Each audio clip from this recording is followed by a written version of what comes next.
하나님 말씀 봅니다. 신약 성경 히브리서 11장 1절에서 3절의 말씀까지입니다. 1절 먼저 읽습니다.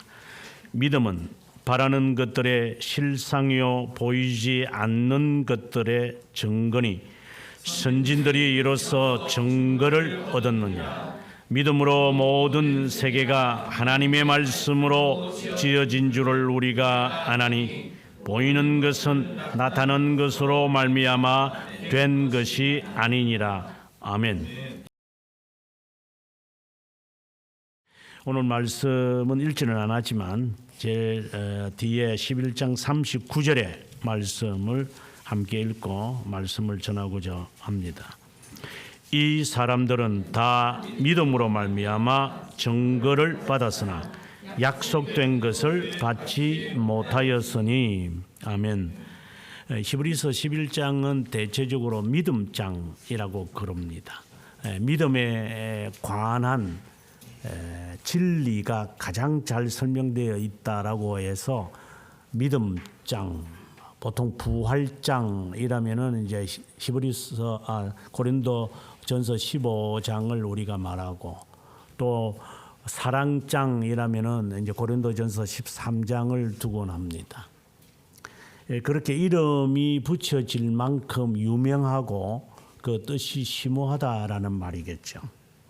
오늘 이 히브리서 11장에서 말하는 믿음에 관한 어떤 측면을 강조하고 있는지 오늘 우리가 살피고자 합니다.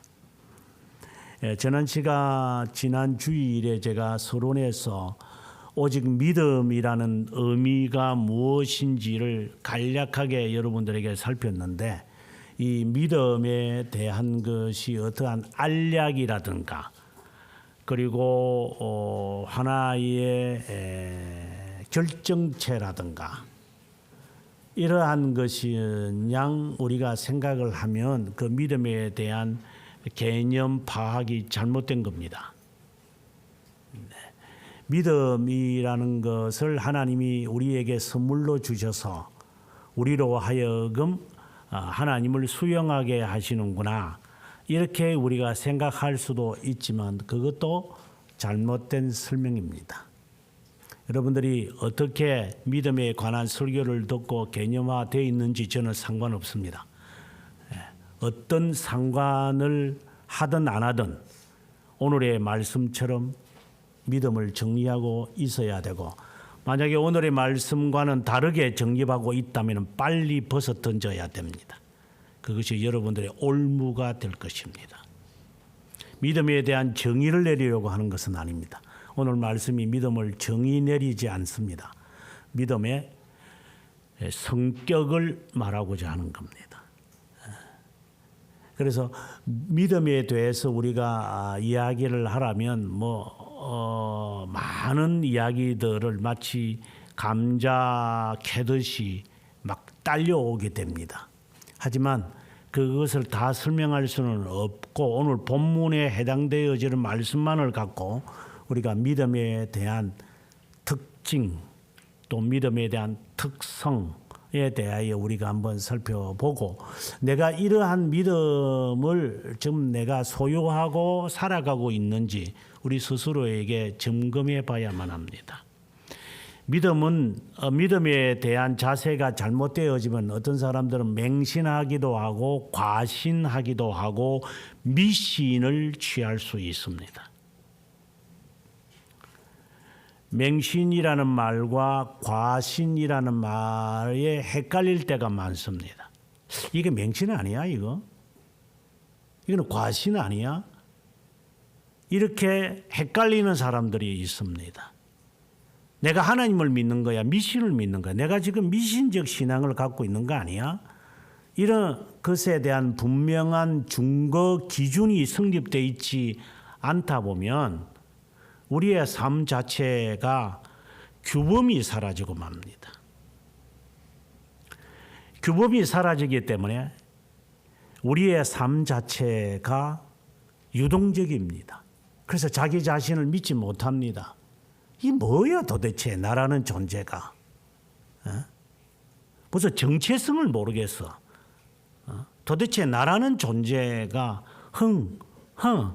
이렇게 살아가? 왜 이렇게 살지 내가? 예, 자신을 규정시키지 못합니다. 기준이 없기 때문에.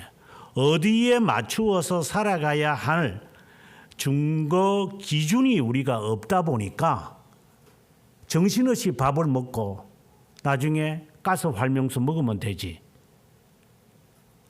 소화되면 되고 소화 안 되면 어쩔 수 없는 거고 또 배고프면 먹으면 되는 거고 이런 식으로 마구잡이로 살아가는 무질서한 삶을 우리는 사는 것처럼 신앙도 명확한 개념 파악이 되지 않은 상황 속에서 그냥 막 집어넣는 거예요. 그냥 뭐 믿음은 들음에서 나잖아. 뭐 들음은 뭐 그리스도의 말씀에서 나잖아. 즉 막 듣기만 하면 되지 않나? 그냥 막 지죽박죽 그냥 비빔밥 먹는 습관처럼 그냥 아무거나 집어넣고 참기름 뒷다 집어넣어 가지고 고소하면 되는 거지. 그냥 뭐 이런 식으로의 삶을 살아가는 것.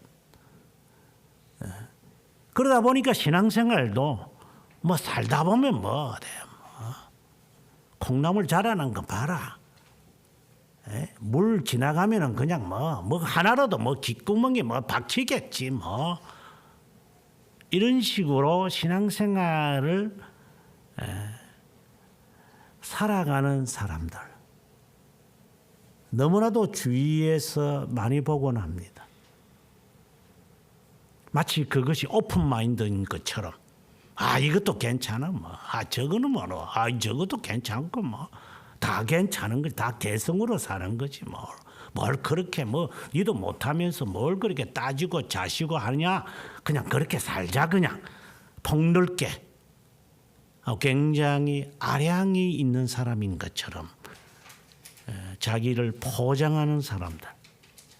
그렇게 살든지 안 살든지 그거는 여러분들의 개성이니까 그래 놔둔다 하더라도 믿음은 그런 게 아니기 때문에 신앙은 그렇게 살아가는 것이 아니기 때문에 그래서 이 믿음에 대한 분명한 개념 파악이 되지 않으면 신앙은 삶은 그렇게 살든 여러분 알아서 사시더라도 그것까지 제가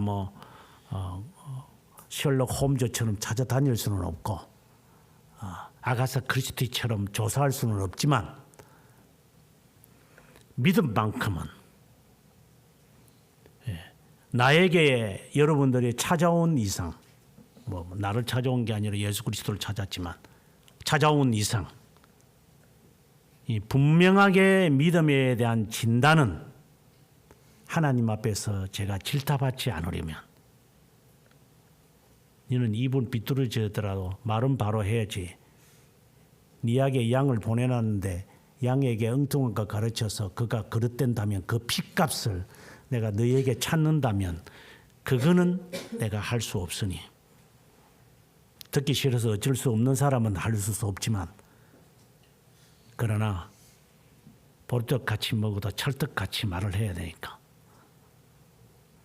오늘 믿음에 대한 성격이 무엇인지 오늘 본문 여러분들이 보면서 지금까지 11장 1절 2절 이 구절들을 많이 들었을 거예요. 신앙생활을 한 사람들이 어떻게 들었는지 저는 상관하지 않습니다. 오늘의 말씀에 극과 어긋나게 들었다면 다 시궁창에 버리시기 바랍니다. 재정립하시기 바랍니다. 제가 하는 설교가 가장 에센스다라는 말을 하려는 것이 아니라 적어도 이렇게 출발해야 합니다. 잘못된 것을 말할 때에 고치지 않으면 그 책임은 나에게 없습니다. 당신에게 있는 거지. 오늘 본문의 1절을 보면 믿음은 바라는 것들의 실상이요 보이지 않는 것들의 증거다. 굉장히 애매모호하게 해석을 해놨습니다. 2절에 가면은 증거를 얻었다니까 1절에 나오는 증거 얻었네. 그렇구나. 증거 얻었네. 5절에도 가보면 증거를 받았네. 증거. 이런 의미구나. 포기하십시오. 전혀 다른 의미를 갖고 있습니다. 1절에서 말하는 믿음은 바라는 것들의 실상이요 보이지 않는 것들의 증거다라는 말과 이어서 나오는 2절의 말씀과 5절의 말씀, 그 뒤에도 계속해서 증거라는 단어가 나오는데 아무 상관없습니다. 한글이니까 상관이 있겠지만 상관없습니다. 의미가 다른 개념이기 때문입니다. 해석을 합니다. 믿음은 바라는 것들이 있겠죠. 그것에 대한 확신이다. 또 다른 말로는 바라는 것들의 실체다. 또 다른 말로 한다면 바라는 것들의 본체다, 존재다. 이렇게 말하는 겁니다. 상당히 뜻 자체가 어렵죠. 그리고 난 다음에 하나 더 붙입니다. 1절에서 보이지 않는 것들에 확실합니다.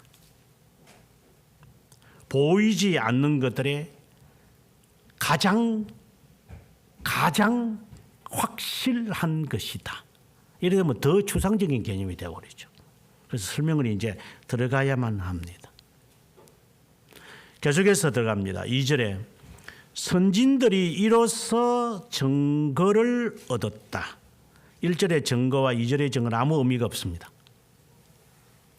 선진들이 이제부터 소개되어지는 4절부터 아벨부터 시작을 하여 이제 지속해서 되어지는 32절까지 사무엘 선지자들에까지 이는 선진들이 지금 1절에 말하는 이 믿음으로 인해서 그들이 인정을 받았다. 이렇게 되는 겁니다.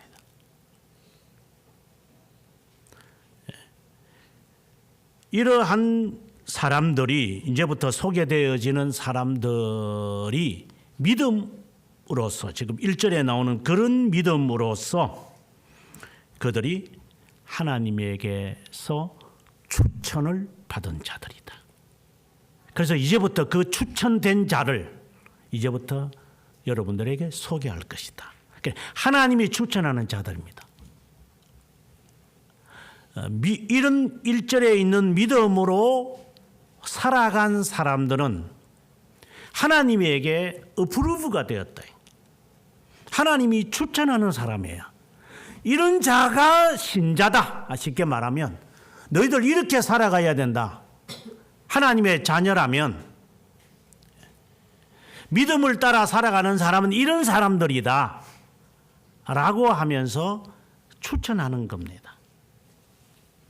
그러면서 3절에 1절의 말씀을 가지고 와서 믿음으로 모든 세계가 하나님의 말씀으로 지어진 줄을 우리가 안다가 아니라 우리가 이해하게 된다.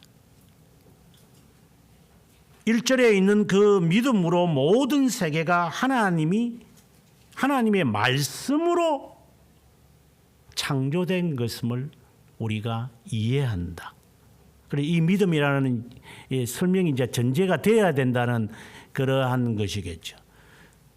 그 결과 우리가 이해하게 되어지는데 그 결과 보이는 것은 보이는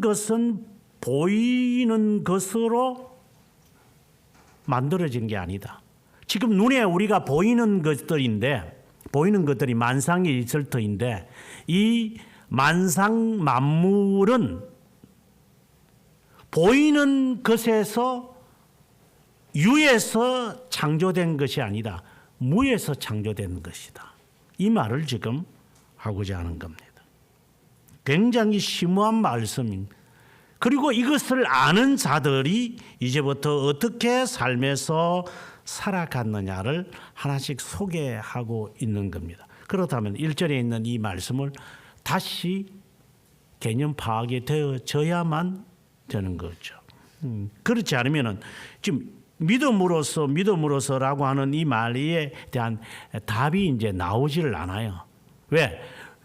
믿음이라는 것은 마치 알약처럼 느껴지거든요. 믿음을 하나님이 선물로 받은 거니까.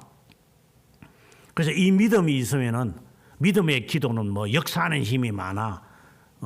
믿음은 그리스도의 말씀에서 나는 거야. 너희 믿음이 기자시 하늘 만큼 있으면 이 산을 명하여 저 바다로 옮겨지라 하더라도 옮겨질 것이야. 이렇게 무슨 믿음을 이렇게 정체성으로 자꾸 말을 하는 부분들이 있기 때문에 이 믿음에 대한 개념 파악이 되지 않으면 이 자체가 헷갈리게 되는 거죠. 그래서 믿음을 주십시오. 이 믿음 가지고 우리가 어렵다 여겨짐을 받는 것이니까 이 믿음 주시면 됩니다. 라고 하는 개념으로 되어 있고 또 오직 믿음으로 라고 이야기를 자꾸만 하다 보니까 믿음만 있으면 되는 거네. 믿음만 있으면 천국 가는 거잖아. 그럼 믿음 갖고 있으면 돼. 뭐 행위는 필요 없다며. 뭐 행위는 뭐 어떻게 살든 간에 믿음이 있으면 천국 가는 거잖아. 뭐 이런 그 펑튀기를 아주 좋아하는 사람들, 또 그렇게 실제로 선포되고 있고 그렇게 여러분들은 알고 신앙생활을 해왔고 오늘의 말씀과 아무런 의미가 없는 것 되어진 것에도 불구하고 믿음은 있는 양, 믿음을 가진 것 양, 이러한 식의 우리의 삶에 정말 참된 믿음이 우리에게 주어졌다면 거룩한 삶이 나타나는 것이 당연함에도 불구하고 믿음은 있는 것 같은데 거룩한 삶은 없으면서 믿음이 있다고 이야기하는 자들, 사기꾼들.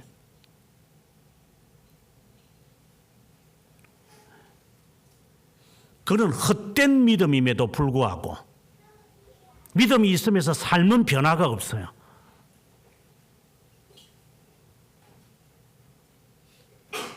약장사들처럼 이 약을 먹으면 다 낫는데 복음이 마치 약 팔아먹는 놈들처럼. 그래서 믿음을 가져서 어떤 일이 너에게 됐나? 네가 변했나? 네 가정이 변했나? 네 환경이 변했냐? 네 인생이 변했냐? 도대체 믿음이 뭔데? 그 믿음을 소유했다고 하는 너가 어떤 것이 변화가 너에게 일어났냐?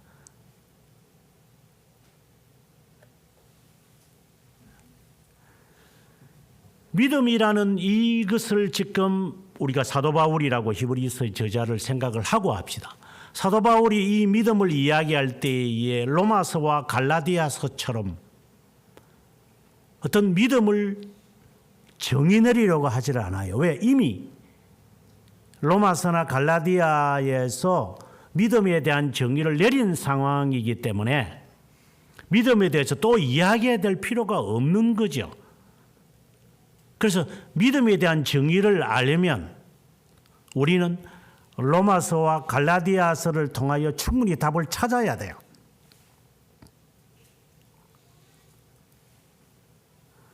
사도 바울이 이야기하려고 하는 그 믿음에 관한 이야기에서 끄집어 온다면 하나님이 왜 우리에게 믿음, 우리가 말 그대로 한다면 에베소서 2장 8절과 2장 9절의 말씀을 인용해서 말한다면 믿음은 하나님의 주신 선물이다.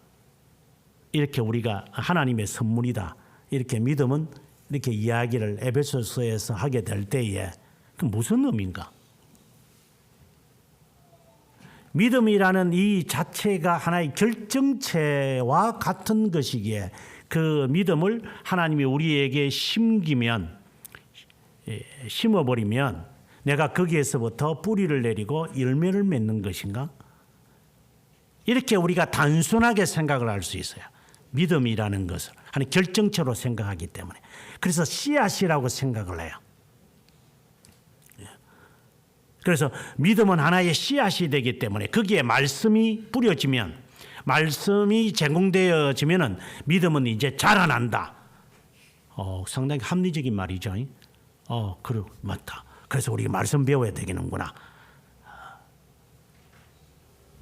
말씀을 아무리 우리가 배우고 안다고 한다면 우리가 흔히 말하는 신학자들처럼 우리가 말씀을 많이 알겠어요? 목사님들처럼 많이 알겠어요? 믿음이라는 하나의 결정체의 씨앗에 말씀이 제공되어져서 아니면 말씀이 제공되지 않아서 믿음이 안 자란 거예요. 근데 그것이 믿음이라는 결정체의 씨앗이 맞아요, 그거. 제대로 된 씨앗 맞아요, 그거. 그 가짜 씨앗 아니에요? 말씀은 열심히 들었는데 우리가. 근데 이게 뭔가가 일어나는 것이 아니라 이게. 그렇다면 이 믿음 잘못된 것인 거예요. 아니면 믿음은 참된 것인데 예를 들어서 우리가 지금까지가 아니고 우리가 지금까지 알고 있는 개념을 바탕으로 해서 말할 때 말씀을 잘못 들은 건가? 그러면 둘 다 잘못된 건가?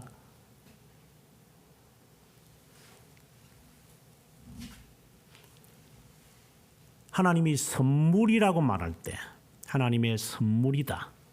믿음은 조금 후에 설명하더라도 하나님의 믿음을 우리에게 선물로 주신다 하는 말의 의미가 뭔가?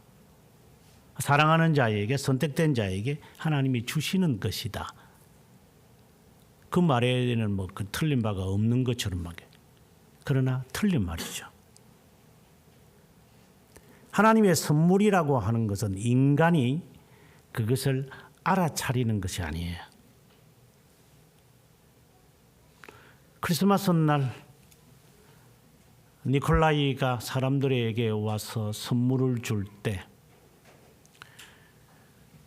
마치 버선과 같은 양말에 선물을 넣고 가는 것. 선물을 뭘 집어넣는가 알면 그는 선물이 아니죠. 우리 흔히 이렇게 말할 수 있죠. 선물은 알아차리지 못하는 겁니다. 하나님이 나에게 비밀적으로 나에게 허락하시는 것이다. 하나님의 선물이다. 근데 믿음을 하나님의 선물이라고 하는 이유는 무엇인가? 믿음 자체가 결정체가 아니기 때문에 하나님이 나에게 내가 간취할 수 있도록 뭔가를 나에게 허락했는데 내가 그것을 알아차리지를 못하는 거예요. 그러나 이미 나에게는 변화가 일어나서야 그것이 내가 의지적이든지 감성적이든지 아니면 내가 환경에 의한 것이든지 타의에 의해서든지 친구 전도를 받아가지고 초등학교 때 교회를 왔든지 어쨌든지 간에 어쨌든 내가 하나님의 부르심에 내가 응답을 하는 거예요. 언제 일어났는지는 모르지만 내 의식과 인식 속에는 그때일 것 같다. 그때 내가 닭똥 같은 눈물을 흘리면서 하나님의 자녀라는 것을 내가 인식한 것처럼 느껴지는 그때였구나. 그러나 때는 아니지만 내가 느낌이 이제 그렇게 느껴지는 거예요, 이제. 그래서 나에게 감동을 주거나 나에게 의식과 인식의 변화를 시켜준 그 순간을 우리는 잊지 못해요. 그때 나는 비로소 주님을 붙들었다. 그래서 나오는 말이 내가 믿음을 받은 거구나. 다른 말로 좀 더 정확하게 표현하면 내가 주님을 영접한 것이구나. 이것이 보통 흔히 말하는 하나님이 비밀적으로 나에게 준 믿음이구나. 이렇게 우리는 이제 해석을 하는 거예요. 믿음이라는 이 자체가 정의를 우리가 정확하게 칼빈 선생이 3권 2장 7항에서 믿음은 그리스도에 대한 우리를 향하신 하나님의 호의, 즉 예수 그리스도에 대한 확고 확실한 지식이며 그리고 확신이다. 이렇게 하이델베르크에서도 그렇게 말을 하고, 그리고 칼빈 선생도 이미 그런 말을 한 것처럼 그렇게 받아들이지만 실제로 이게 우리에게 와닿으려면 좀 시간이 좀 오래 걸릴 수가 있어요. 정의는 그렇게 내려졌지만 지식이다 라고 내려졌지만 실제로 우리의 삶에서 이 오늘의 말씀과 연결 지어버리면 이게 풀리지 않은 부분이 있어요. 그래서 사도 바울이 오늘 이제 이 믿음의 장이라고 하는 이것을 통하여 믿음의 실제적인 이야기를 지금 현상적인 이야기를 지금 하게 되어지는 거예요. 정의를 내려도 우리의 삶에 밀접하게 이해가 되질 않아요. 그래서 실제적인 이야기를 지금 이제 하는 거예요. 믿음이 이제 드러남이죠. 쉽게 말하면서. 믿음이 이렇게 내가 그리스도를 수용했다. 그리스도를 나의 구세주로 내가 영접했다. 성경에는 영접이라고 했으니까. 영접을 했구나. 내가 믿었구나. 이 같은 말이거든. 내가 그리스도를 믿었구나. 아, 내가 수용을 했구나. 수용하도록 하셨구나. 그래서 선물이구나. 이게 수동적인 거구나. 내가 하려고 한 것이 아니라 나에게 하도록 하나님이 나에게 실제적으로 행위가 나타나도록 하신 거구나. 아, 내가 선물을 받은 거구나. 이렇게 정의를 내려도 실제로 그렇게 와닿지는 않아요. 그러면 내가 수용하게 되어졌구나. 그러면 이제 내 삶은 이제 보장을 받은 것이네.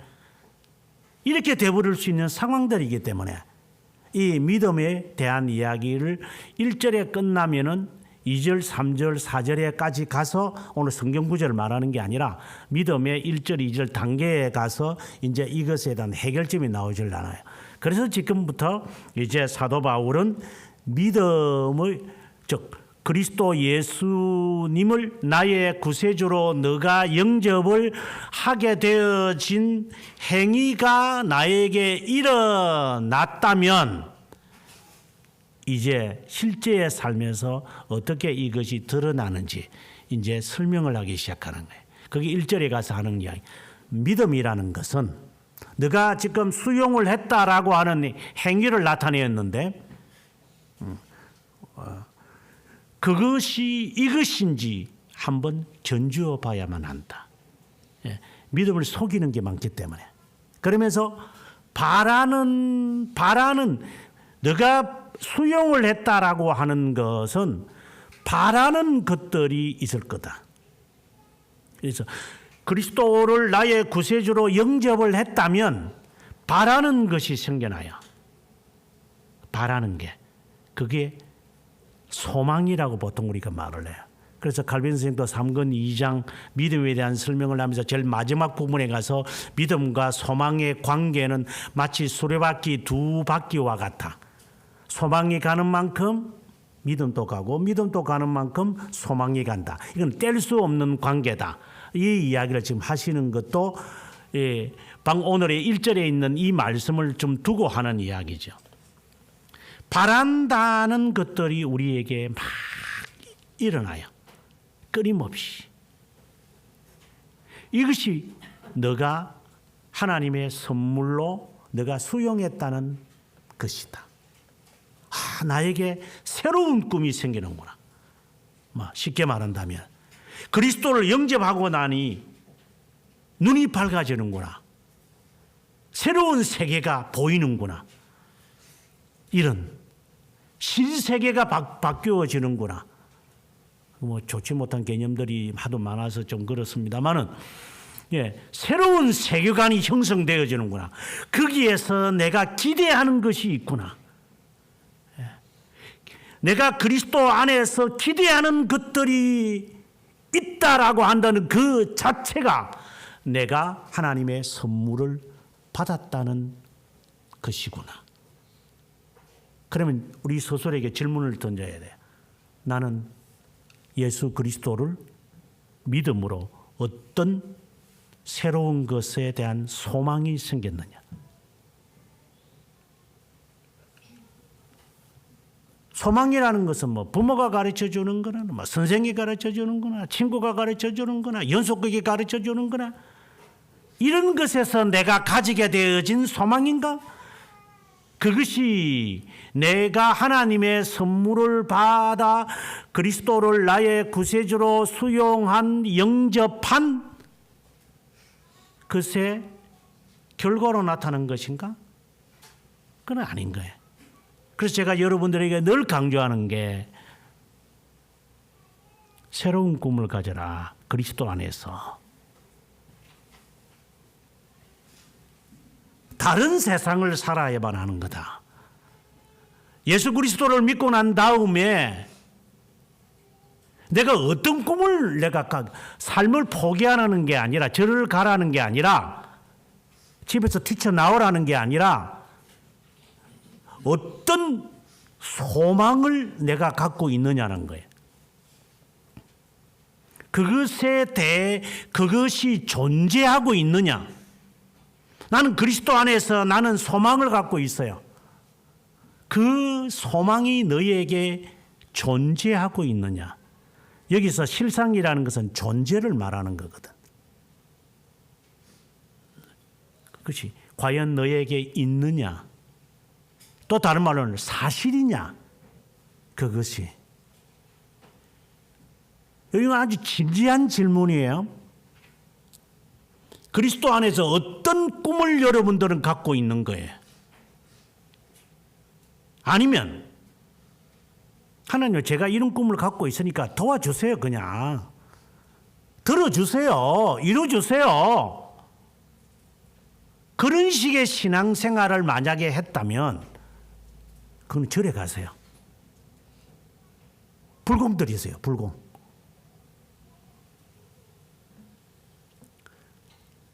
불교 믿는다고 해서 삶이 안 바뀌어도 돼요. 시주만 잘하면 되니까. 4월 초팔 이제 공휴일이니까 그날 가가지고 시주하세요. 연꽃 날리면 되는 거니까. 마치 이런 식의 신앙이 믿음을 선물로 받은 것처럼 내가 예수님을 구세주로 수용한 것처럼 착각에 빠지는 사람들. 어떤 변화가 나에게 꿈이 만들어져서요? 이거는 절대 바뀌지 않아. 내 성격도 안 바뀌고 내 취미도 안 바뀌고 내 삶도 절대로 안 바꿀 거야 내가. 당신이 나를 도와주면 돼. 그럼 절에 가세요. 이 교회 올 필요 없어요. 절간 가세요.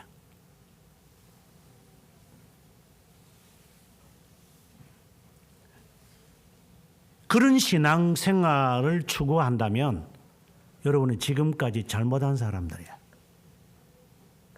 앞으로도 이 스타일로 살면 그리스도 안에서 그것도 새롭다는 말이 강조되어서는 안 되고 바라는 것이 있느냐를 보아야 돼요.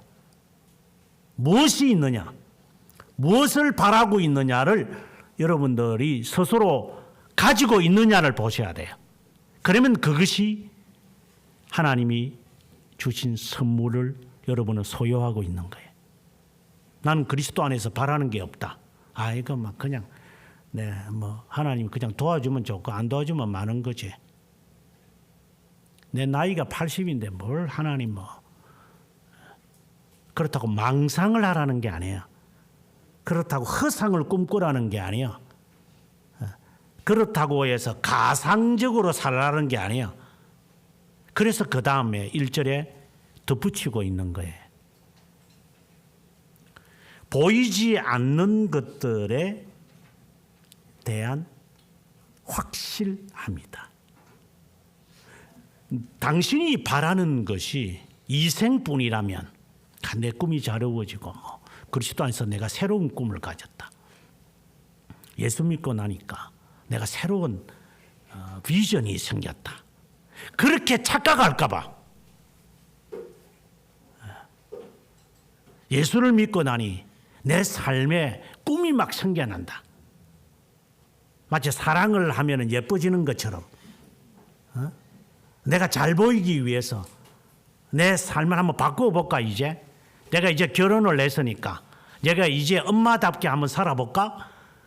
그러한 것이 마치 믿음인 것처럼, 그게 믿음이 마치 하나님이 나에게 준 수용하는 그 은혜를 받은 것처럼 착각 속에 빠지는 사람들. 그래서 변화되지 않는 것을 보니까 나는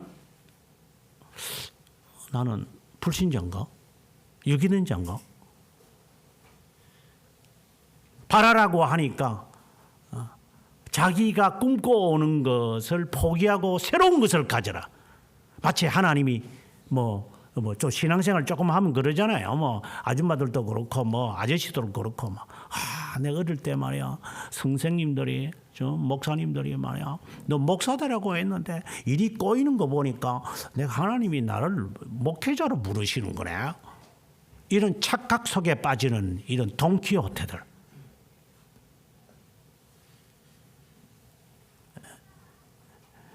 그런 것을 지금 마치 있다, 이게 존재한다. 그러니 나는 믿음을 선물로 받았구나.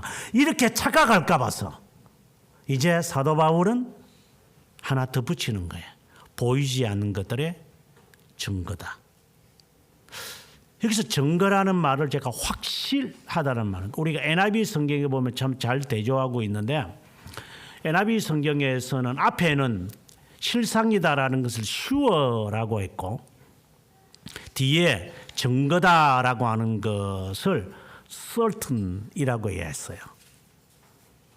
제가 언젠가 여러분들에게 설명을 하면서 아마 좀 있으면 여러분들이 돌토레이터 5장 8항과 9항을 여러분들이 이제 공부하게 되겠지만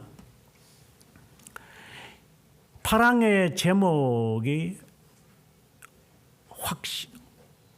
확실성에 대한, 보존의 확실성에 대한 거예요.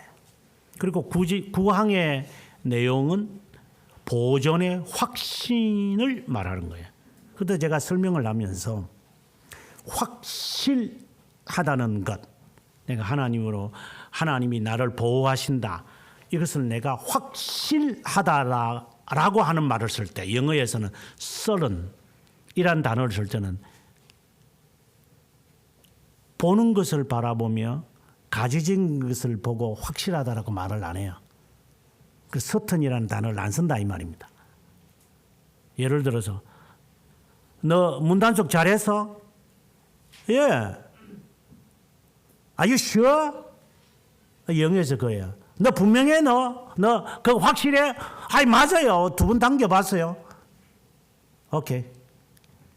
sure라고 하는 단어를 영어에서 쓰게 될 때 우리가 보통 오늘의 이 말씀에 실상이라는 단어로 NIV 성경에는 되어 있어요. 쓸 때는 보는 것에 대한 거예요. 보이는 것에 대한 확신이에요. 그래서 보존의 확신을 가져라. assurance. 이게 sure라는 이 형용사와 같은 맥락인데, 내가 하나님이 나를 보존하고 있고 나를 하나님의 자녀로 삼으신 것에 대해서 내가 가시적으로, 실제적으로, 현상적으로, 그리고 사실적으로 내가 분명합니다. 이걸 우리가 오늘 이 본문에서는 실상이라고 하는 거, 이 가시적인 것을 말이야. 그런데 증거라고 이제 1절 후반부에 증거라고 말하는 것은 certain이라는 말이야. 이거는 하나님과 관련되어 있는 거예요. 예를 들어서 너 문단속 잘해서 you certain? 그냥 이상해 그냥. 그걸 보통 콩구리시라고 그러는데 그런 말 안 쓰죠. certain이라는 것은 인간에게서 찾아보기가 쉽지 않은 단어예요. 이것은 정말 확고하고 확실한 거예요. 이거는 불변한 거예요. 이거는 불변한 것과 관련되어 있는 거. 인간이 나에게 certain을 주진 못해요. sure는 둘 수 있죠. 내가 내일까지 이 약속을 지키겠습니다. Are you sure? Yeah. 너가 내일까지 내에게 돈 줄지 어떻게 내가 알아?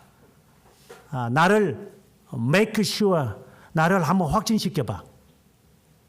그럼 내가 송으로 이거 하고 할까요? 그래. 나에게 sure를 줘. 이거는 인간이 할 수 있는 거예요. 가시적인 거예요. 그래서 그 가시적인 것이 너에게 일어났느냐? 이것이 믿음의 한 측면이다. 그 다음에 또 다른 측면은 뭐냐? 보이지 않는 것이 있다. 보이지 않는 것에 대한 확실함이 너에게 있느냐? 이 말인 거예요. 이건 하나님이 주시는 거예요. 보이는 것을 바라는 게 아니라 보이지 않는 것에 대한 확실함이 있느냐? 하나님이 너에게 준, 그래서 아마 우리말 성경에는 증거라는 말을 쓴 것 같아요. 그 말에도 일리는 틀린 것은 아니고, 일리가 있는 것 같아요. 그러나 conviction이라는 단어가 훨씬 맞아요. 너 확신할 수 있어? 이게 분명히 확실한 거냐, 이거? 저 사람이 살인한 게 맞아? 너 본 게 틀림없어? 너 분명한 거야? 예, 제 두 눈으로 분명히 내가 봤다니까요. 지금 그걸 말하고자 하는 거야. 너 분명히 너 눈으로 확신하냐? 거기에 대해서 너 맹세할 수 있는 거냐? 예. 이게 믿음이다. 보이지 않는 것인데, 나타나지 않는 것인데, 내가 상상할 수 없는 것인데, 이것에 대한 확실함이 너에게 있느냐? 나는 여러분들에게 묻고 싶은 거야. 보이지 않는 것에 대한 확실함이 있느냐 이 말이야. 보이는 것에 대해서는 그래 슈어를 갖고 있다 하자. 보이지 않는 것에 대해서는 확실하냐?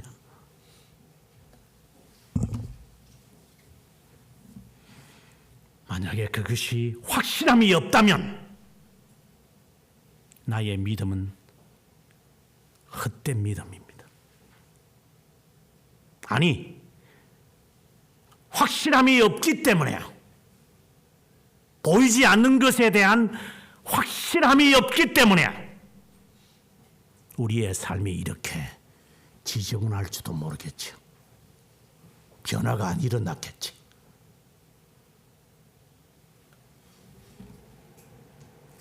이런 믿음을 가진 신앙의 선배들은 하나님에게로부터 인정을 받았다. 어프로브했다. 그래. 예, 됐어. 너는 하나님의 자녀야. 어프로브를 받아. 이런 믿음이 없이는 하나님에게 어프로브는 못 받는다. 보이지 않는 것이 도대체 뭡니까? 3절의 이야기를 하는 겁니다. 이제 보이지 않는 것에 대한 이제 확실함이 있어야 된다고 믿음에 대해서 덧붙였기에 그러면 보이지 않는 것에 대한 실체를 이제 이야기합니다. 믿음으로 모든 세계가 하나님의 말씀으로 지어진 줄로 너가 이해한다. 굉장히 자칫하면 맹신입니다. 맹신. 아니 보지도 않았는데 뭘 그 믿으라고 이해하라는, 이해한다는 말이에요. 이거는요. 안다라는 게 아니에요. 이해한다. 눈으로 보고 손으로 만져서 이해한다. 아우 진짜 좀 어울리지 않는 말 같아요.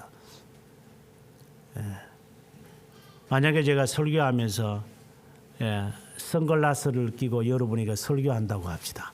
그럼 여러분 저보고 뭐라 하겠어요? 목사님 좀 구역질 나요. 선글라스 벗으세요.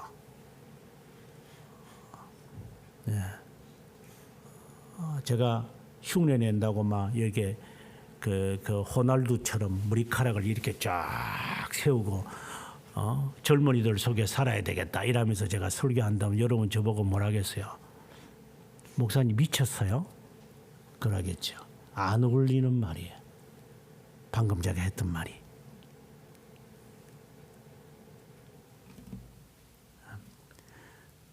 하나님이 말씀으로 세상을 창조한 것을 1절에서 말하는 믿음으로 우리는 이해하게 되어진다.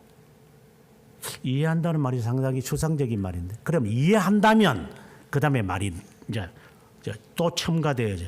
이해한다면 그 다음에 너는 이렇게 알게 될 것이다. 어떻게? 지금 눈에 보여지는 이 만상 만물은 있는 데서 창조가 된 게 아니구나. 무에서 창조하신 거구나. 그래서 창세기 1장 1절에 공허하고 어둡고 혼돈하는 케이오스라는 단어를 쓰시는구나. 과학자들이 까부면서 하는 말이 충돌이 일어나 가지고 식어져서 짜고 저짜고 짜장면을 꽃배기로 먹었는지 모르지만 이것들이 엉뚱한 짓거리를 하는 그 말처럼, 창조자 하나님에 대해서는 전혀 인정하지 않으면서 그냥 우연히 그럼 도대체 이 세상이 어떻게 만들어져서 말해봐. 모르죠. 어떻게 아나요? 그럼 모르는 게 네가 뭘 어떻게 만들어져서 지금 세상에 대륙이 의정해가지고 호세아니아주가 만들어졌고 남아메리카 대륙이 만들어졌지, 이거 모르잖아 니. 그냥 이론으로 이렇게 되지 않았겠어요? 호랑말코 같은 것들이 그런 이론을 우리들한테 세뇌시켜가지고, 네? 그것이 사실인 줄 알고 시험 칠 때 체크하라 그러고. 제가 역사를 아는 사람이지만 저도 어릴 때 이준 열사가 네덜란드 헤이그에서 이 주권을 빼앗긴 이 나라의 서러움을 가지고 그분이 그냥 어떻게 돌아가셨어. 그래서 열사라고 한다. 저도 그렇게 동그라미 치고 그랬어요. 네덜란드 가가지고 우리나라 이런 사람이 있다고 이야기를 해보면 거기에 도서관에 있는 사서는 이준이라는 사람은 들어봤죠. 죽긴 죽었죠. 자기가 그렇게 해서 죽은 거 아닌데요. 완전 사실하고는 완전히 다른 이야기.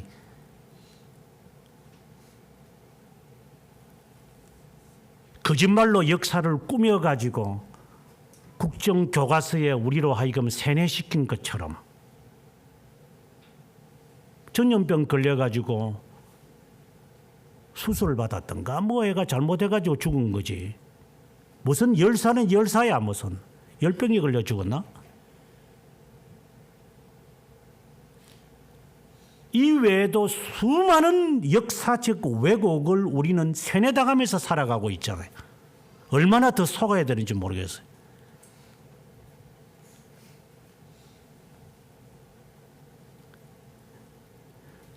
많은 사람들이 우리를 속이고 역사를 속여서 어떤 운동을 하도록 만들어버리잖아요. 지금 최근에 일어나는 것도 마찬가지고 우리 대한민국에서 일어나는 것. 그래서 진실과 사실과 역사를 어둡게 만드는 이런 못된 놈들이 이 나라에 구더기처럼 덕실거리잖아요. 젊은 애들은 거기 뭣도 모르고 거기 사실인 줄 알고 덤벙대고 까불고 주먹치고 물러가라 그러고.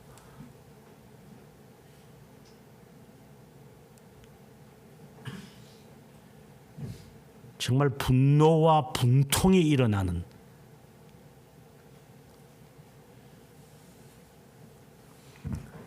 세상 역사는 어쩔 수 없다 하더라도 속아도 좋고 속여도 좋고 속이기도 해도 그건 상관없다 하더라도 진리는 속이면 안 되지.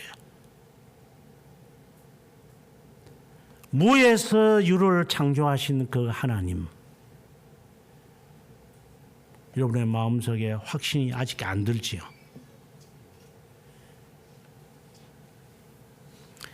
그렇다면 다시 1절로 가서 보이지 않는 것들에 대한 확실함이다. 3절에 가서 보이지 않는 무에서 보이는 것을 창조하셨다. 지금 우리에게 뭔가를 지금 암시하고 있는 거예요. 지금 사도 바울이. 그러면서 계속해서 이야기를 합니다. 5절에 아벨에 대한 이야기도 있겠지만 5절에 가서 에녹은 하나님을 기쁘시게 했다. 이렇게 했어요. 하나님을 기쁘시게 했다. 6절에서는 그것을 해석하기를 믿음이 없으면 하나님을 기쁘시게 못한다. 이 말을 또 하고 있어요. 1절에 말하는 그 믿음이 있어서 에녹은 하나님을 기쁘시게 했고 그 기쁨으로 그는 죽지 않고 부활했다. 부활이 아니라 승천했다. 이 이야기를 지금 하고 있어요. 하나님을 기쁘시게 한 사람들, 하나님의 기쁨에 대하여 이 사람들은 에녹, 아벨 같은 사람들은 머릿속에 갖고 있었어요. 하나님의 기쁨. 하나님의 기쁨.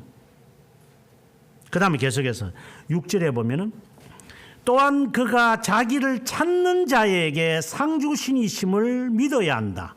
하나님을 기쁘시게 하는 사람들은 하나님을 찾는 자에게 하나님이 복 주시는 것을 알아야 한다. 하나님을 찾는 게 뭐예요? 얼마 전도 그 말을 제가 했지만 찾는다는 게 컴퓨터에서 말하는 설치냐 시크냐. 예수님께서 마태복음에서 우리에게 기도를 이야기하면서 오늘에도 여기에 있습니다만 여기에는 없네요. 예를 들어서 예레미야 29장 13절에 있는 말씀처럼 너희가 온 마음으로 나를 구하면 나를 찾을 것이다. 나를 만날 것이다. 구하면이라고 서친 줄 알고 세상에 어디 있는지 누구지 그 철학자 그 또라이 같은 철학자 니체 대낮에 신을 찾겠다고 촛불 들고 나와가지고 신이 어디에 있어? 신이 어디에 있어? 이게 당달 봉사도 아니고 말이야. 네가 신이 그렇다고 해서 신이 너한테 여기 있다 찾아봐라 이럴 줄 알았는. 이런 망령된 짓거리를 하는 니체처럼 하나님을 그렇게 서치하는 것인가? 있는 것에서 찾겠다는 거죠. 서치라는 게. 그러나 시크라는 거라 그랬어요. 있는 것에서 찾는 것이 아닌 것을 구하는 것. 그러면 내가 너를 만날 것이다. 있는 것을 구하는 것이 아니라 있지 않는 것을 너희들이 구하면 내가 너에게 주리라. 예수님이 그 말씀하신 거잖아요. 네가 1, 2, 3, 4 단답형으로 하나님 1번입니까? 2번입니까? 그렇게 구하면 하나님이 응답하신다고 한 거예요. 그래서 그 다음에 주님이 하시는 말씀이 자식이 떡을 달라면 돌을 주겠느냐? 이 말도 안 되는 이야기를 주님이 하시는 거죠. 구하라 찾아라 문을 두드리거라. 그러면 얻을 것이요 찾을 것이요 문이 열릴 것이니라. 구하는 자에게 하나님께서 줄 거다. 서치하는 자에게 이게 니체처럼 찾아다니면 주님이 그래 네 지성님은 감천이다. 그래 내가 너에게 다 들어주마. 이렇게 하는 것이라고 만약에 누군가에게 들었다고 한다면 그 자는 거짓말하는 거짓말장이요 사기꾼이고 여러분이 그것을 믿고 그렇게 기도했다면 당신은 사기꾼의 후예요. 그따위 식으로 기도를 했으니 삶의 변화가 일어나는 그냥 엉뚱한 길을 걸어가는 거짓된 자. 없는 것에서 구하라고 한 거잖아요. 보이는 것을 구하라는 것이 아니잖아요. 지금 여기서도 6절의 말씀에서 자기를 찾는 것, 서치하라는 게 아니라 주님을 어때 여기에서 찾으려고 하느냐. 죽은 자들 가운데서 왜 마리아야 찾느냐. 주님 여기 계시지 않다고, 서치하지 말라고. 주님은 이미 부활하셨다고. 너 왜 무덤에 오느냐. 그분을 찾는 자, 무덤에 와서 찾는 자에게 하나님께서 상 준다는 말이 아니잖아요. 식가라는 거잖아요. 보이는 것을 찾으려고 하지 말고 보이지 않는 것. 만약에 이게 하도 강조를 하다 보면 이게 맹신처럼 보여요. 맹신.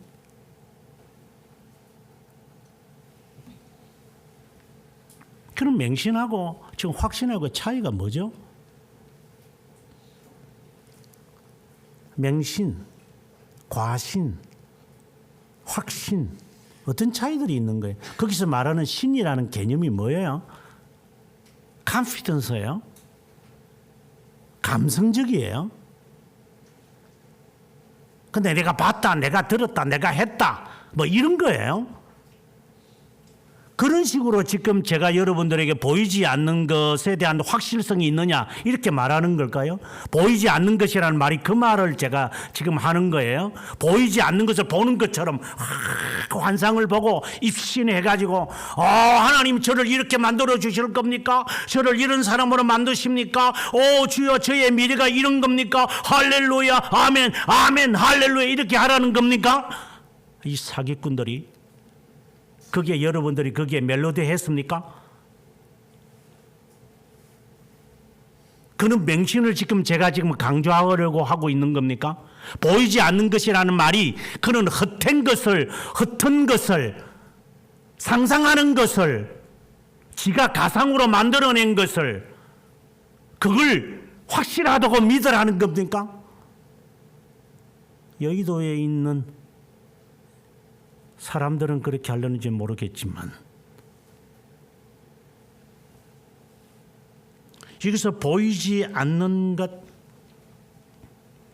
이것은 앞서 3절에서 이야기한 것처럼 1절에서 나와 있는 말씀처럼 영원한 것을 말하는 거잖아요.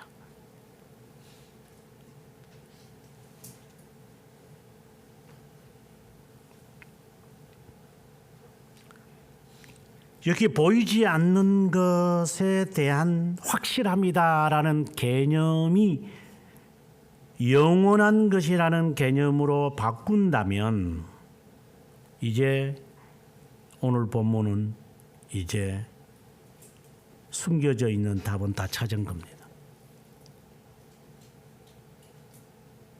7절에 믿음으로 노아는 아직 보이지 않는 것에 대한 경고를 받았다. 그래서 그는 사람들 속에서 방주를 지은 겁니다. 보이지 않는 것을 그는 받았으니까. 1차적으로는 100년 후에 100년이라고 합시다. 100년 후에 너가 홍수로 세상을 멸할 것이다. 1차적인 의미예요. 그러나 궁극적인 의미는 하늘의 것을 바란 자예요. 그래서 하나님의 말씀을 듣고 내가 방주를 지어야지. 주위의 사람들은 먹고 마시고 장가가고 시집가고 할 짓 다 하고 있는데 그는 조용히 일어나서 예를 든다면 주님 전에 찾아갑니다. 야, 너 미쳤구나 너. 예, 저 미쳤습니다. 어지간해라. 예, 어지간할게요. 당신이 보지 못한 것을 저는 봅니다. 하나님의 명령을 저는 듣고 있습니다. 너 정말 대단한 거구나. 이렇게 짖어도 네가 아픔을 못 느끼냐? 아픕니다. 그러나 해야 합니다. 왜? 보이지 않는 것을 제가 확실하게 내 심령에 새겼기 때문입니다. 너 미쳤구나. 예, 제가 미쳤습니다.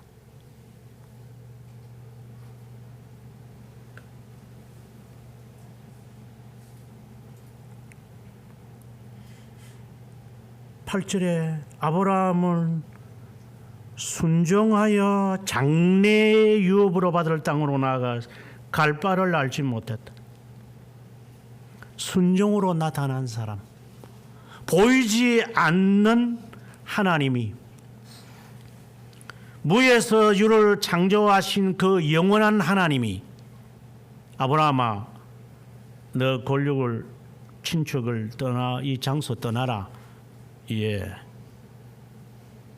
순종하더라. 누가 보는 것을 바라리요. 보는 것을 바라면서 계산적으로 딱딱 맞아 들어가네. 아하, 이거 오는 거구나.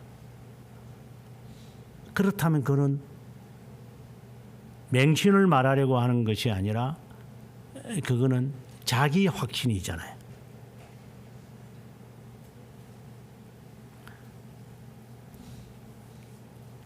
야곱이 그렇고 11절에 사라가 그렇고 모세에 관한 이야기를 하면서 14절에 자기들이 본향을 찾는, 여기서 본향은 신대륙을 찾는 청교도를 말하는 게 아니라 이 본향은 하나님의 나라를 말하는 거예요. 그것을 시크하는 자들에게 하나님은 그들에게 말했다는 거예요. 그들이 나온 바 본향을 생각하였더라면, 나온 바 있는 본향을 생각하였더라면 돌아갈 기회가 있으려니와 그들은 더 나은 본향을 사모하니 하늘에 있는 것이다. 영원한 것이다. 하나님이 그들의 하나님이라 일컬음 받으심을 부끄러워하지 않았다. 2절의 말씀처럼 너는 내 아들이다. 어떻게 보이는 본향을 사모하는 자들 가운데 너는 보이지 않는 더 나은 본향을 사모할 수 있느냐? 너는 나의 어프로브를 받는 것이다. 너는 나의 추천서를 받는 거다. 나는 너를 추천한다. 이새의 아들 다윗을 만나니 내 마음에 합한 자다. 너는 인정한다. 하나님, 당신 나라에 들어갈 자격이 없지만 머비보셋이 고백한 것처럼, 이스보셋이 고백한 것처럼, 마치 세례 요한이 고백한 것처럼 신들매를 풀 수도 못하겠지만 당신이 흥하고 나는 쇠하여야 하지만 당신이 세례를 베풀려면 제가 베풀겠습니다. 이 마음, 더 나은 본향을 사모하는, 그래서 꼴보기 싫은 놈이 있으면은 네 성깔 못 죽이고 구토해내느냐? 그게 믿음이 있는 자냐?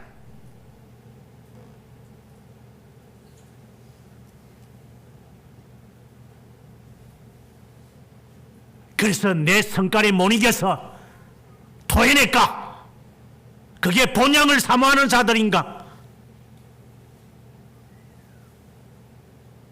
그래서 부모들한테 대되냐? 그래서 한 그릇을 확 뒤집어 버려야 되냐? 튀쳐나와야 되냐? 그게 더 나은 본향을 사모하는 자냐? 네가 믿음이 있는 자냐?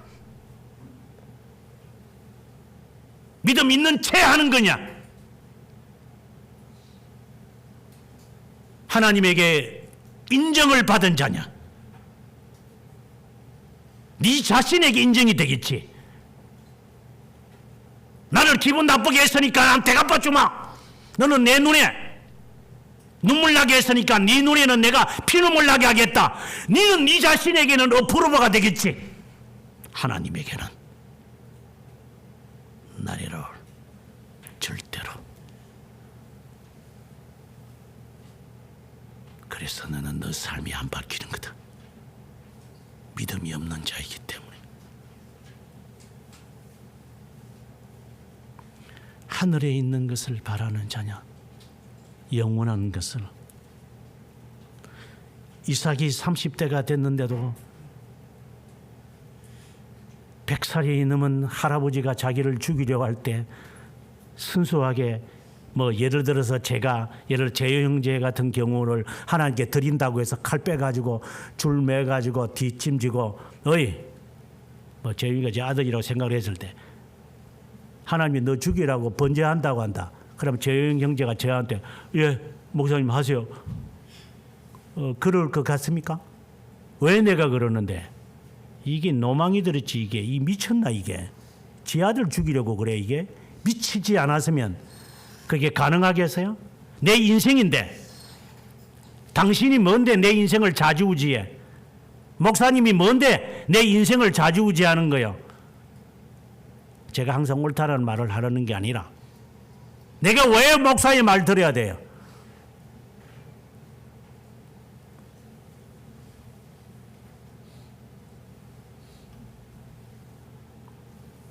자신에게는 어프로브가 되겠지. 지 뜻대로 살았으니까 지금까지. 그러나 하나님의 뜻대로 살지 않았기에 하나님에게는 어프로브가 안 되죠.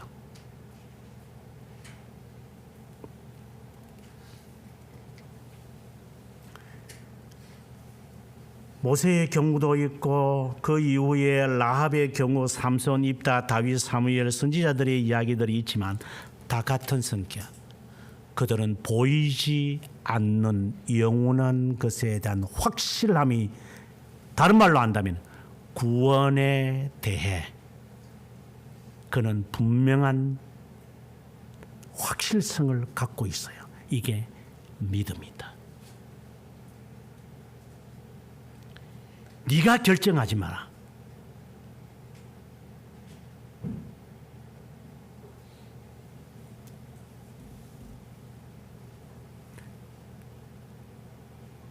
항상 여러분에게 하는 말, 네가 결정하지 마라. 결정하고 나를 찾아오지도 말고 결정하지 않고 와라. 맹신처럼 보입니까? 제 말에 절대 굴복하라는 말입니까? 이 기본 자체가 들된 사람들, 자기 어프로브에만 가득 차 있는 사람들,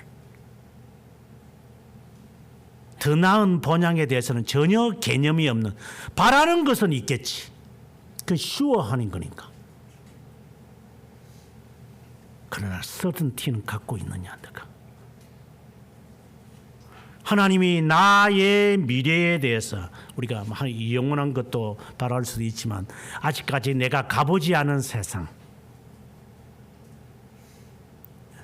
가보지 않은 세상에 대한 확실함은 있습니까? 지난 오후에 여러분들에게 질문을 하기를, 당신들은 몇 세까지 미래를 바라봤느냐? 아마 대부분이 10년도 바라보지 못할 거예요. 아니 목사님 10년이 뭐예요? 10년이 지금 바로 한 달 후도 잘 모르겠는데, 겸손을 가장한 교만이죠. 하나님에게부터 10년 후의 모습에 대한 확실성을 묻는 것이지 네가 바라는 10년 후의 모습을 말하는 거예요. 그건 쉬워지, 희망사항이지. 하나님이 어떤 것에 대한 준비가 되어 있다는 것, 그것에 대하여 확실함은 있느냐? 그 확실함이 나에게 없다면 당신은 아직 참된 믿음을 소유한 게 아닙니다. 그 증거로서 내 삶의 변화가 안 됐다면 당신은 보이지 않는 것에 대한 확실성이 없는 사람입니다. 그래서 초대의 말씀을 드리기를, 새로운 꿈을 가졌느냐? 그리스도 안에서. 삶의 꿈을 새롭게 창출해 보았느냐? 데이터를 가지고 계획해내느냐? 그렇다면 휴원은 있겠지. 그게 습성화되어 있으니까 서든티는 없을 것이다. 하나님으로부터 받는 확실함은 없다. 믿음은 그 확실하고 확신한 지식인데 그 지식은 없는 거다. 오늘 본문에 나타나는 이 말씀이 믿음의 정의를 말하고자 하는 것은 아닙니다. 실제적인 믿음을 너가 가지고 있느냐 묻는 겁니다. 이 믿음으로 살아간 사람들의 모습을 선진들을 하나씩 언급하면서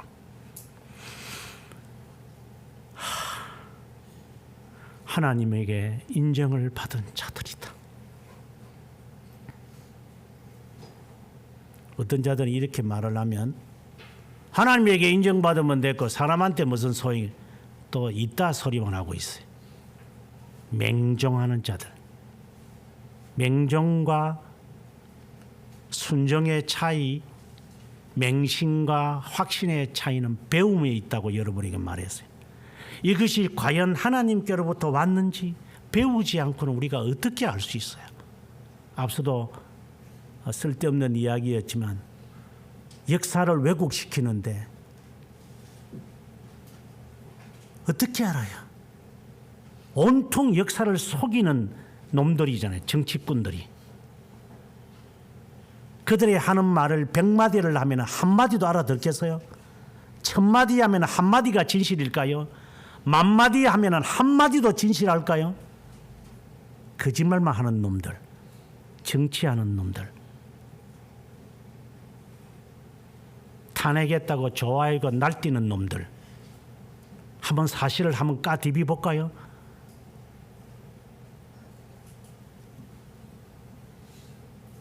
역사를 왜곡시키고 사람을 왜곡시켜서 찬탈하고 싶은 이 욕망과 욕정이 넘쳐서 사람들을 속여서 거기에 덩달아 춤추게 만들어 놓고 이 나라를 뒤집어서 그래서 정치를 장악하는 놈들, 이런 사악한 놈들이 판치는 세상, 그런 속에서 우리의 신앙을 우리가 보존할 수 있을 것 같아요.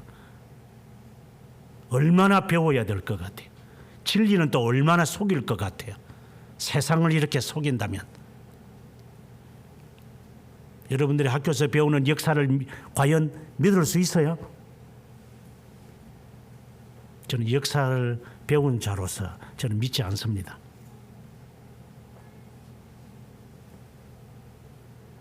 현장 점검을 해본 적이 없는 우리들이기 때문에. 그러나 그는 어쩔 수 없고 진리는 속이면 안 되지.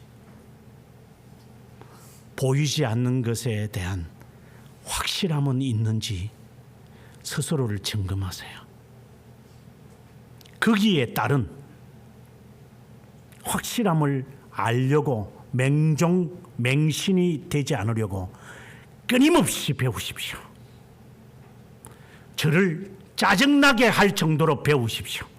이것도 못 따라온다면 배우지 마시고 포기하십시오. 신앙생활. 네 마음대로 사십시오.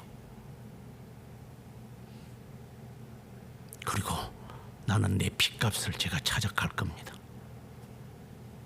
당신은 당신의 피로 당신에게 돌아가십시오.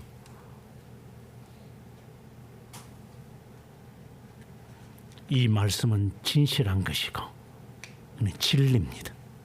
여기에 동의가 된다면 이 말씀에 순종하며 자기의 아집, 자기의 인정, 자기의 꿈, 자기의 의지, 너무 고상한 말이다.